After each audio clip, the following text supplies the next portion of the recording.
Senator Aquino is recognized. Will the gentleman from Ilocos yield to a few questions?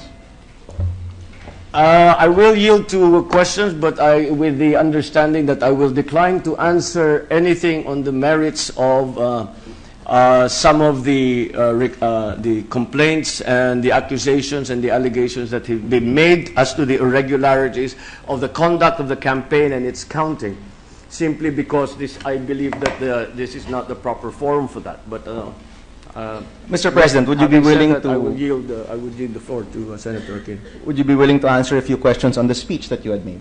Certainly. Certainly. Thank you very much, Mr. President. First of all, Mr. President, I would like to echo also the call of the Senator from Ilocos Norte for eternal vigilance. I think right now that is the call for all of us, all of the candidates, all of the people in the different campaign teams to be vigilant, because as we know, the counting isn't over yet. No? And as Senator Marcos's camp is eternally vigilant, I'm sure the other camps are also vigilant as well to make sure that nothing untoward happens during the canvassing process. So let me ask a few questions regarding some of the points that Senator Marcos had raised. Mr. President, you talked about the changes in the transparency server. And to be frank, that was very troublesome, I think, for all of us when we found out that the transparency server was changed right there and then. In fact, I think COMELEC castigated Smartmatic for having done that. But Mr. President, I'd like to clarify that this was done to the transparency server. Are you alleging that this was also done to the two other servers with an independent mechanism compared to the transparency server, Mr. President? It is precisely why I have requested and have yet to receive any comment, answer, or even acknowledgement of that request to look into the COMELEC server and to have my IT experts look into the COMELEC server to see if this manipulation, interference, changes had been done.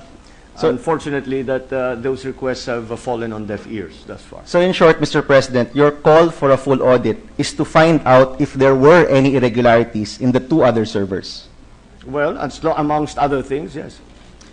So in short, Mr. President, currently, we only know that the transparency server was modified, and of course the story was because of the cosmetic change, but you want to check if there were also changes in the two other servers.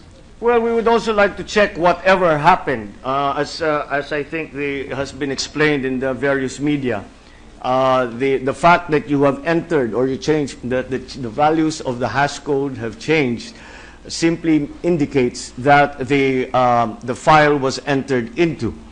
How many times it was entered into, what was done while the file was open, or the operator was in the file and changing different parts of it, we cannot tell. And that's why this assurance that we are being given, that it was merely a cosmetic change, simply has no proof behind it, merely the assurances.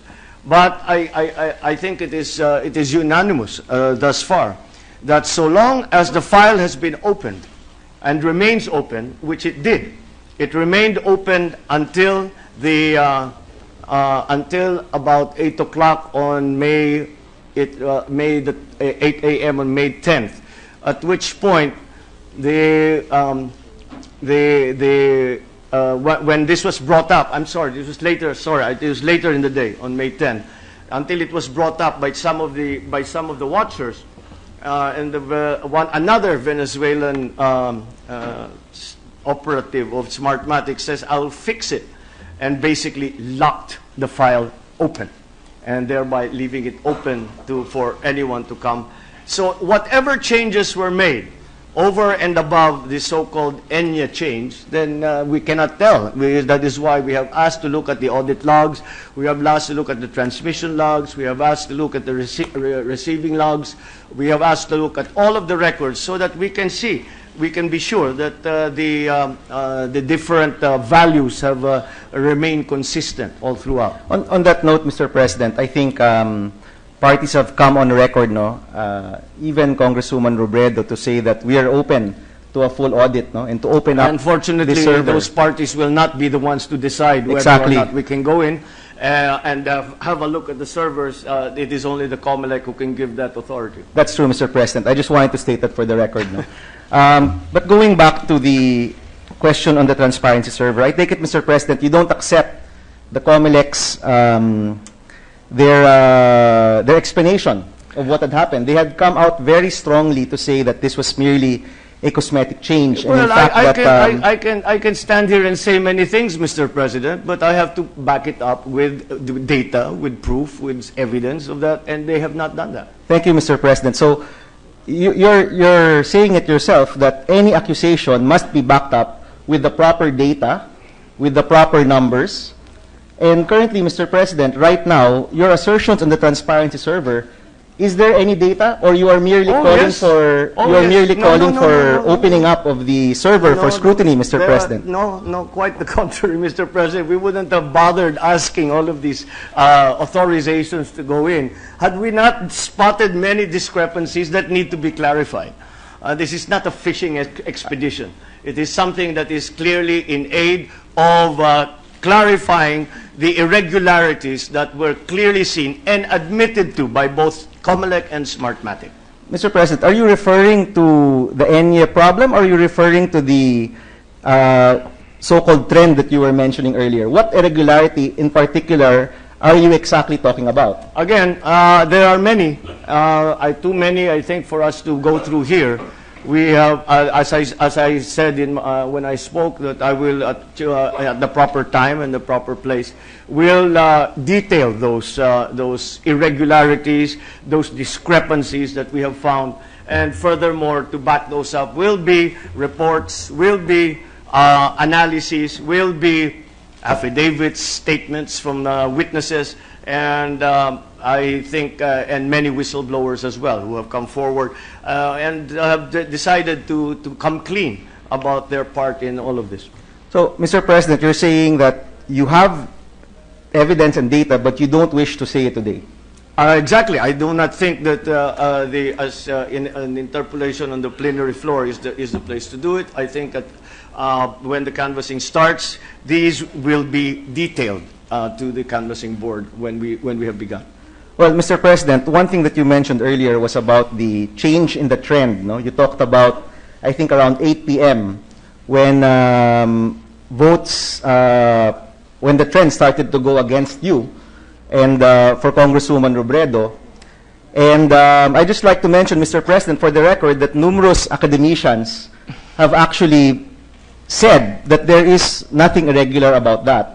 And in fact, Mr. President... And for that matter, Mr. President, numerous academicians have said that there is. So it is not, that is... Two, Mr. President, you have two academicians who actually said that there were irregularities. Ano ba to? Paramihan ng academician o naghahanap tayo ng katotohanan? Mr. President, if I may finish my question. And in that course, Mr. President, a number of academicians have said that the likelihood for the simplest answer is true. That in the first few hours, the votes came from NCR, Region 1, Region 2, and of course, Mr. President, you won handily in many of these areas. And at around the time that you had mentioned, these are when votes that came from other areas from the Philippines, where Congresswoman Robredo won, started to come in. Mr. President, a lot of, if you look at where these votes came from, the explanation is not as fantastic as maybe a hash code change or a hacking that had happened. But there are records, Mr. President, and I join you in asking COMELEC to open up these records to show where exactly these votes had come from. At the proper time, Mr. President, I will show that that trend did not depend on the early returns of votes that came from regions 1, 2, 3, or wherever I am perceived to have been strong. The transmittal of votes, you have to separate the two, the official COC from the provincial canvasser and the transmitted votes from the precincts. As you know, the precinct votes were transmitted immediately upon closure of the precinct. And the COCs were only transmitted upon completion of the provincial canvass. So if we were to look at the actual precincts that had reported, that had transmitted results, then that contention that it is only from regions 1, 2, and 3 that came in first is simply not true. Perhaps the first that came in were from those areas, but in small percentages. So that if you look at the percentages of votes that had actually come in from different places, it was fairly even. Mr. President, on another note, we talked about the unfortunate change that Smartmatic did. Unfortunate, Mr. President? I think I would characterize it as rather more than unfortunate. It is illegal. Yes, Mr. President, and I think COMELEC itself has already castigated Smartmatic for that. Castigating Smartmatic does not remedy the situation. How was it allowed to happen? How was it allowed that the password of the COMELEC was used by a Smartmatic staff operative employee was allowed to use the COMELEC password to make that change without an NBank resolution authorizing such a change? That is a question that, as to this day, we have yet to find an answer. And we join you, Mr. President, in trying to find out the answers to these queries. Mr. President, what I would like to ask is that if you are averring that these changes affected the elections, are you also saying that it only affected the vice presidential race? I do not know what happened. Exactly. This is the whole point.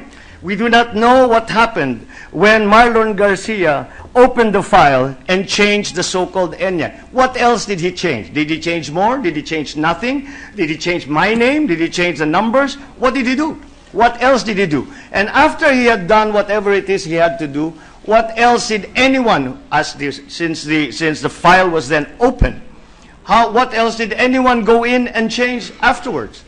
And after the file was locked open, that was by putting the first hash code after the second hash code, thereby essentially locking it open. Who else went into that file and made alterations? We don't know. That is the whole point of what we are trying to talk about. What happened? What is it? If we can be shown that the changes were indeed cosmetic, you will never hear about this from me again.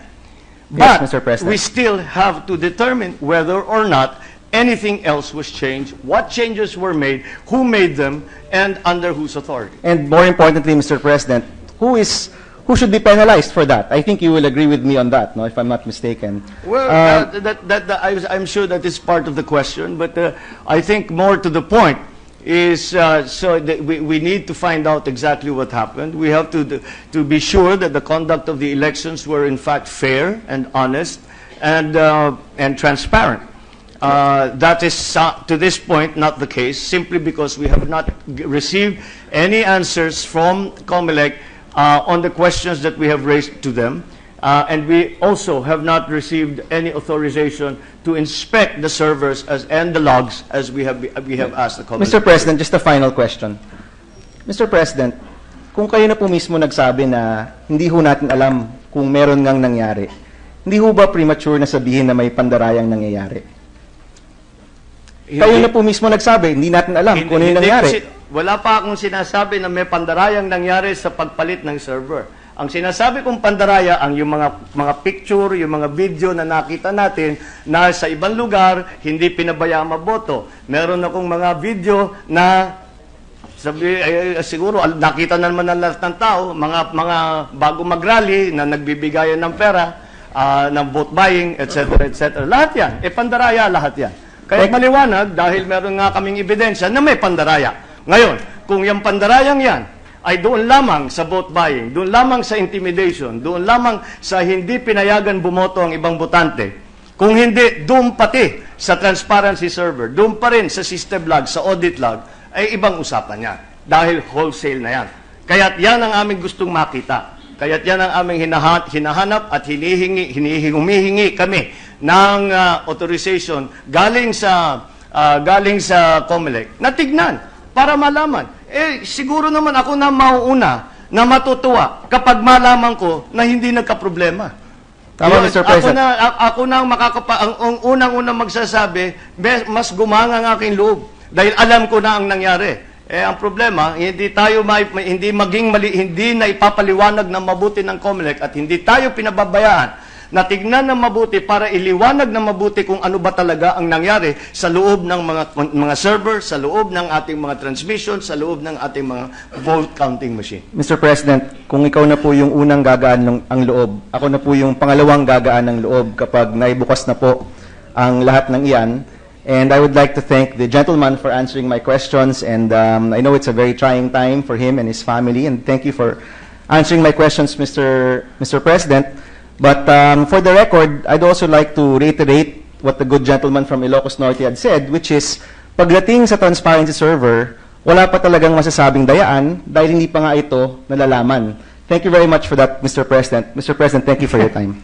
Thank you. Thank you, Senator Marcos. Thank you. The session is suspended. Nasaan ito? Congratulations.